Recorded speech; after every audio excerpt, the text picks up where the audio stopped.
안녕하세요, 여러분.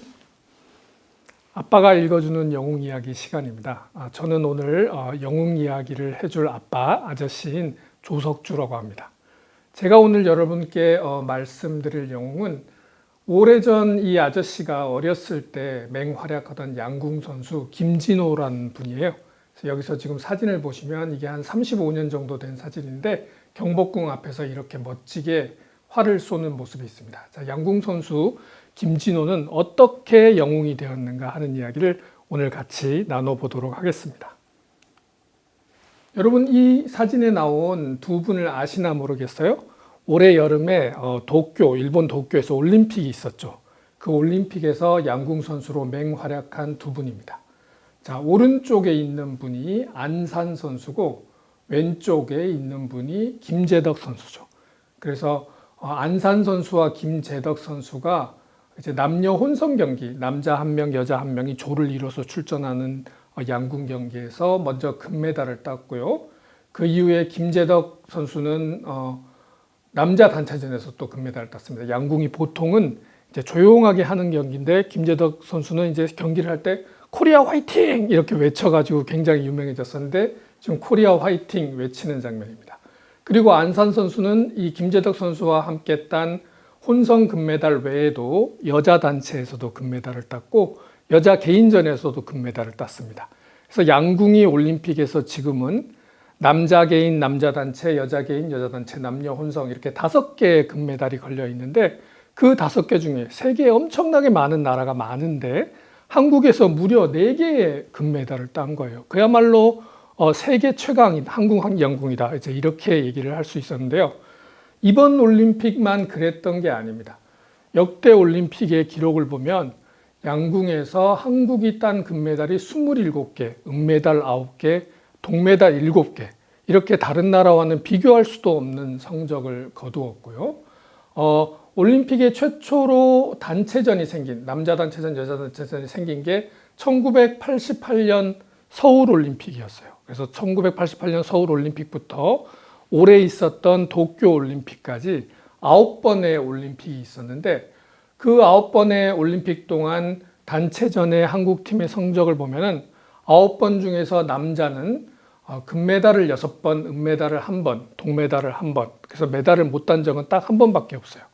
자, 여자 선수들의 기록은 더 대단한데 올림픽 단체전이 생긴 이래로 한 번도 안 빼고 9번을 전부 다 금메달을 한국이 가져갔습니다. 그러니까 다른 나라 선수들이 와, 저 한국은 뭐냐? 세상에 저렇게 활을 잘 쏘는 나라가 있냐? 이런 얘기를 하는 거죠. 자, 올림픽을 생각을 해보시면 여러분, 올림픽은 4년에 한 번 하는 세계 스포츠 제전이에요. 그러니까 한 번 올림픽을 오래 했다 하면 4년이 지나야, 그러니까 5년째에 올림픽을 다시 하는데 8올림픽을 더 하려면 32년이 지나야 되잖아요. 그러니까 9번의 올림픽 동안 계속해서 우승을 하려면 한 나라가 한 종목에서 33년 동안 최강이어야 됩니다. 자, 그런 일은 올림픽에서 딱 3번밖에 없었다고 해요. 그리고 그 중에 하나가 한국의 여자 양궁팀입니다. 그래서 만약에 다음 올림픽에서 한국 여자 양궁 단체전에서 또 금메달을 딴다면 대한민국이 올림픽 사상 없었던 기록을 세우게 되는 거죠. 그리고 또 여자 개인전 성적을 본다면 한국이 처음 출전한 게 1984년 로스앤젤레스 올림픽이에요. 자, 그 로스앤젤레스 올림픽부터 10번의 올림픽이 열렸는데 그중에 딱 한 번을 빼고 9번에서 전부 다 금메달을 땄고 한국 선수가 금메달을 땄는데 또 한국 선수가 금메달을 따는 그런 일도 생겨서 금메달 9개, 은메달 5개, 동메달 5개. 자, 이런 엄청난 성적을 거뒀습니다. 그래서 양궁하면 무조건 대한민국 이제 이렇게 돼버린 거예요. 특히 여자 양궁하면 무조건 대한민국. 대한민국은 도대체 왜 저렇게 양궁을 잘할까? 자, 이렇게 돼버린 거죠. 자, 그런데 아주 옛날부터 무조건 대한민국이 양궁을 잘했던 건 아니에요. 이 아저씨가 초등학교 저학년 때는 사실 양궁이라는 스포츠도 잘 몰랐어요. 제가 오늘 영웅 이야기를 하면서 세계로 쏜 첫 화살이라는 제목을 달았는데 바로 제가 오늘 소개해드릴 이 김진호 선수가 양궁 세계제패를 처음으로 한 한국의 선수입니다. 그러니까 김진호 선수가 나오기 전까지는 한국의 양궁은 전혀 세계에 알려져 있지가 않았어요. 자, 김진호 선수는 경상북도 북도 예천이 고향인데요. 이 예천 여자중학교에 원래 양궁부가 있었다고 해요. 근데 중학교 2학년 때 김진호 선수 언니가 있었는데 언니가 김진호 선수한테 활 한번 쏴보지 않을래? 중학교에서 얘기를 했어요. 이렇게 멀리서 보니까 활 쏘는 모습이 너무 멋있어 보였다고 해요. 자, 그래서 중학교 2학년 때 양궁을 시작을 했습니다. 그런데 언니는 막상 하자고 했던 언니는 한 달쯤 지나서 이제 그만을 두고 김진호 선수는 소질도 있고 재미도 있어서 계속해서 열심히 쏘게 된 거예요. 그래서 양궁을 시작한 지 채 2년이 되지 않아서 1977년 고등학교 1학년 때 한국 선수들이 모두 나와서 겨루는 전국체전에서 경상북도 대표로 나가서 우승을 하게 됩니다. 자, 그리고 그 다음에 국가대표로 선발이 되었어요. 그래서 1978년 방콕 아시안 게임 때 이제 고등학교 2학년 때인데 그때 사실 한국 양궁이 처음으로 국제대회에 나간 거예요. 그 전까지는 한 번도 국제대회 한국 선수는 나가본 적이 없어요.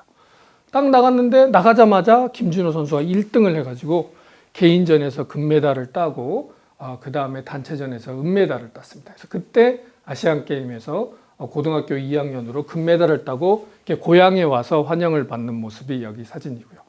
자, 그 다음해인 1979년에 독일의 베를린에서 양궁 세계 선수권 대회가 있었습니다. 자, 지금은 이제 우리나라가 굉장히 잘 살고 경제 규모로 세계 10몇 위가 되고 이제 세계 강국이라는 G20에도 들어가고 그런 강한 나라가 되었고 굉장히 한국에 유명한 것들이 많죠. 세계에서 제일 유명한 가수도 있고 유명한 영화들도 있고 또 한국 제품들을 세계 곳곳의 사람들이 쓰기 때문에 누구나 한국을 알지만 이때는 나라가 굉장히 가난하던 때였어요. 그래서 양궁 선수들만 해도 돈이 많이 없었기 때문에 이제 궁도협회에 재정이 충분하지 않았기 때문에 국제대회를 나갈 기회가 잘 없었어요. 그리고 한국 사람이 국제대회에 해외여행을 하는 것도 굉장히 어려웠어요. 그래서 제가 이제 잘 아는 분한테 들은 얘기인데 그때 제가 아는 분의 이제 아버님께서 이제 베를린에서 한국 외교관이었어요. 그래서 이분도 양궁이란 걸 별로 들어본 적이 없었는데 갑자기 한국 양궁협회에서 연락이 와서 자, 우리가 베를린의 세계대회를 나가야 되는데 나가기 위해서는 그쪽에서 초청을 좀 해주는 게 필요하니까 베를린의 양궁협회를 찾아가서 초청장을 좀 받아달라고 부탁을 해달라는 연락을 받았다는 거죠.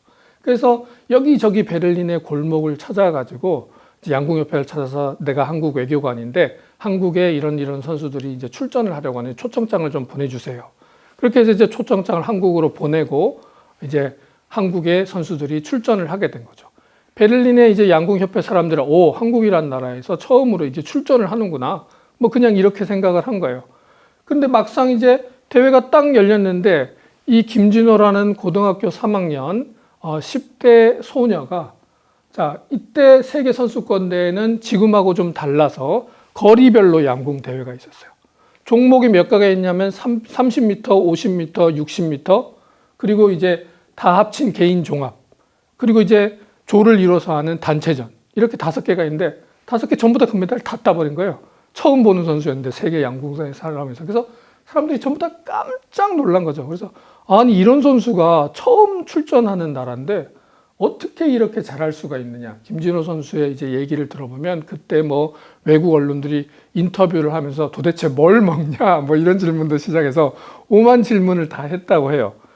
자, 그리고 이제 아까도 말씀드렸지만 지금이야 한국이 세계에서 유명한 게 많았지만 그때는 한국 사람이 뭔가를 세계에서 제일 잘한다라는 것을 굉장히 보기가 드물었어요. 그래서 스포츠 대회에서 다른 나라 선수들이 우승을 하는 것을 보면은 한국의 많은 국민들은 우리도 저렇게 세계에서 뭔가 1등하는 한국 사람을 좀 보고 싶다.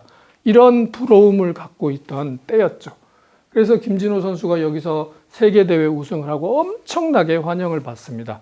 공항에서부터 서울시청까지 이제 딱 그 열려있는 차 위에 서서 카퍼레이드도 하고 또 대구에서 고향 예천까지 그렇게 멋지게 카퍼레이드도 했다고 해요. 자, 그러면 참 신기한 게 도대체 이 김진호 선수가 어느 날 갑자기 이렇게 딱 나와서 세계에서 1등을 할 수 있는 비결은 무엇일까? 이런 생각을 좀 해보게 되는데요. 우리가 한국 양궁이 요새 너무나 잘하니까 우리는 고주몽의 후예라서, 또 이성계의 후예라서 원래 활 잘 쏘는 유전자가 한국에 있나 보다. 뭐 그런 말은 맞는지 사실 아저씨는 잘 모르겠어요. 그런데 알고 보면 이 양궁과 옛날 우리 선조들이 쓰던 활은 상당히 달라요. 그래서 이 지금 사진에 오른쪽 사진에 보는 게 지금도 있지만 우리가 전통으로 쓴 활, 국궁이라고 해요. 옛날에는 그냥 활이라 그러고 활을 쏘는 건 궁도라고 불렀는데 이제 양궁이 유명해지면서 양궁과 구분하기 위해서 국궁이라고 합니다. 자, 국궁이 있고 지금 왼쪽에 이제 김재덕 선수가 쏘고 있는 활이 바로 양궁이죠. 보시면 알겠지만 크기에 이제 상당한 차이가 있습니다.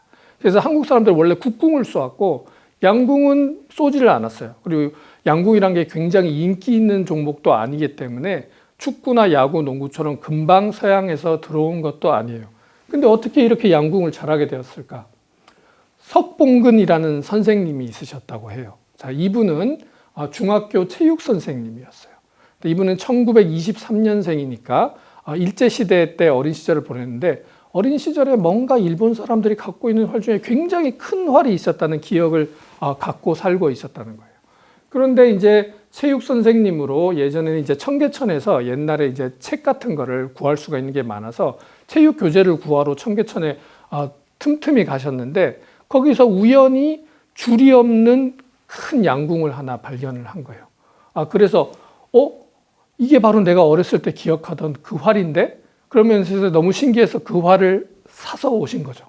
집에 와서 이제 줄이 없으니까 도대체 이 활에 줄을 어떻게 연결을 해야 되나. 그래서 고민을 하다가 이제 미군 부대에서 나온 낙하산 줄이 튼튼하던데 그걸 한번 연결해 볼까. 혼자서 꼬아서 연결해 보기도 하고 잘 안 되는 거예요. 그래서 그러면 국궁의 줄을 가져와서 이제 연결을 해보고 혼자서 활을 만든 거죠. 그 다음에 양궁이 뭔지 양궁을 어떻게 쏘는 건지 경기 룰도 모르니까 청계천을 막 뒤져서 한국말로 쓰여진 책은 그때 없는 거죠. 양궁이 전혀 안 알려져 있으니까.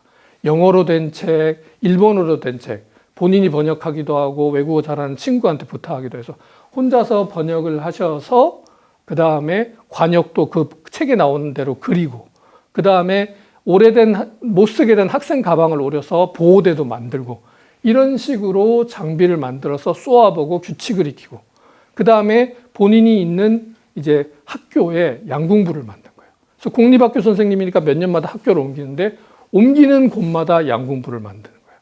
이렇게 막 활동을 하시니까 그게 한국에서 국궁을 하는 궁도협회에 알려지게 됩니다. 그래서 마침 궁도협회에서도 우리가 국제교류를 하기 위해서는 양궁을 좀 해야 되겠다. 그래서 이 선생님하고 연결을 하는 거예요.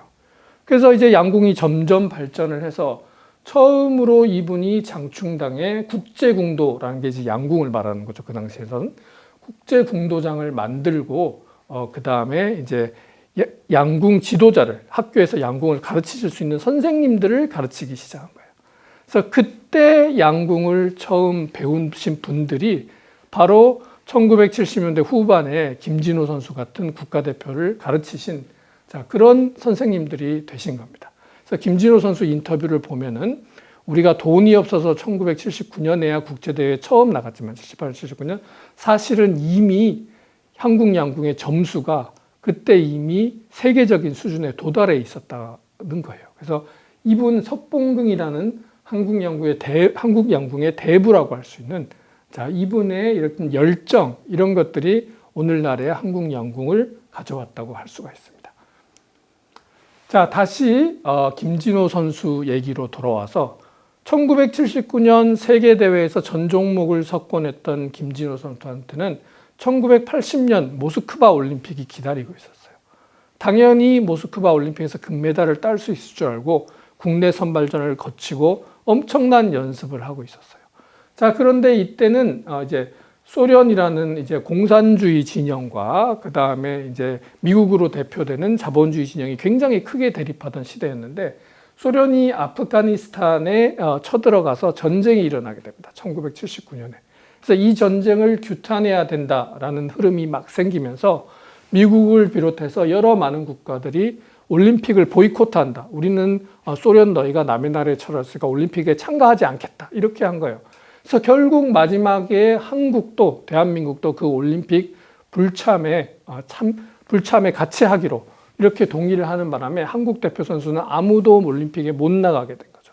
그래서 김진호 선수는 굉장히 자신의 전성기 세계 최고의 기록을 갖고 있던 때였는데 올림픽에 불행하게도 나가지 못하게 됩니다. 그러나 여기서 좌절하지는 않았어요.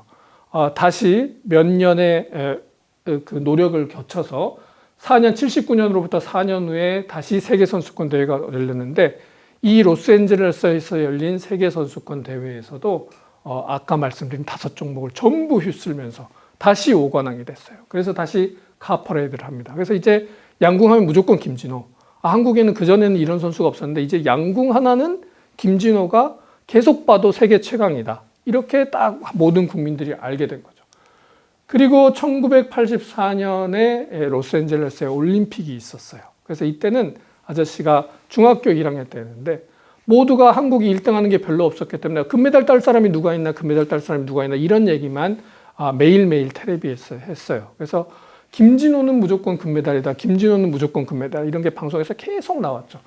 그런데 이제 김진호 선수가 여기서 출전을 했는데 굉장히 오랫동안 준비를 하면서 체력을 좀 많이 소진을 했고 컨디션이 굉장히 안 좋았어요. 그래서 실제로는 금메달을 따지 못하고 이제 동메달만 따서 본인도 너무 기대를 했고 다른 많은 사람들이 기대를 했는데 그때 당시에는 조금 말하자면 동메달도 사실 엄청나게 대단한 거지만 워낙에 금메달 딸 선수라고 생각을 했기 때문에 너무 아쉽게 좀 좌절을 한 거죠. 그래서 그때 한국의 서양순 선수가 금메달을 땄고 김진호 선수가 동메달을 딴 모습입니다. 그런데 김진호 선수가 나중에 말하기를 그때는 그게 좌절인 줄 알았는데 알고 봤더니 동메달도 너무 소중했고 그리고 그때 1등이 아닌 걸 해봄으로써 내가 겸손을 배우고 더 인생을 더 잘 살게 되었다. 자, 이런 얘기를 했습니다. 자, 그 이후에 김진호 선수는 1986년 아시안 게임에서 3개의 금메달을 딴 후 이제 은퇴를 했습니다. 그리고 선수 생활 동안 신기록을 작성한 것만 37개라고 해요. 그리고 2018년에 대한민국 스포츠 영웅으로 선정이 돼서 말 그대로 영웅 칭호를 받게 되었고요. 2020년에 국제올림픽위원회에서 선정하는 여성의 스포츠 참여를 하는데 큰 공헌을 세운 사람들에게 대륙별로 상을 주는데 아시아 부분에서 김진호 선수가 상을 받게 되었습니다. 그래서 오늘 우리가 이렇게 김진호 선수의 얘기를 살펴봤는데 김진호 선수는 이런 얘기를 했어요. 양궁이라는 것은 정말 정직하다. 화살은 날려보낸 그대로 꽂힌다. 그런 화살처럼 나는 항상 거짓 없이 살고 싶다는 그런 인생관을 갖고 살았다. 자, 이렇게 얘기를 했습니다. 석봉근 선생님, 한국 양궁의 오늘을 이제 처음 만든 석봉근 선생님은 항상 그 학교에서 모든 사람이 퇴근하고 난 후에 아들들하고 활을 쏘았다고 해요.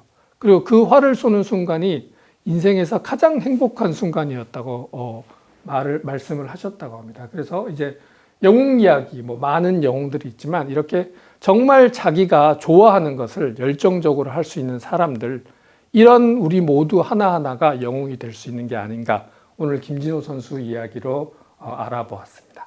네, 그럼 오늘 이야기는 여기서 마치도록 하겠습니다. 재밌으셨나 모르겠어요. 감사합니다.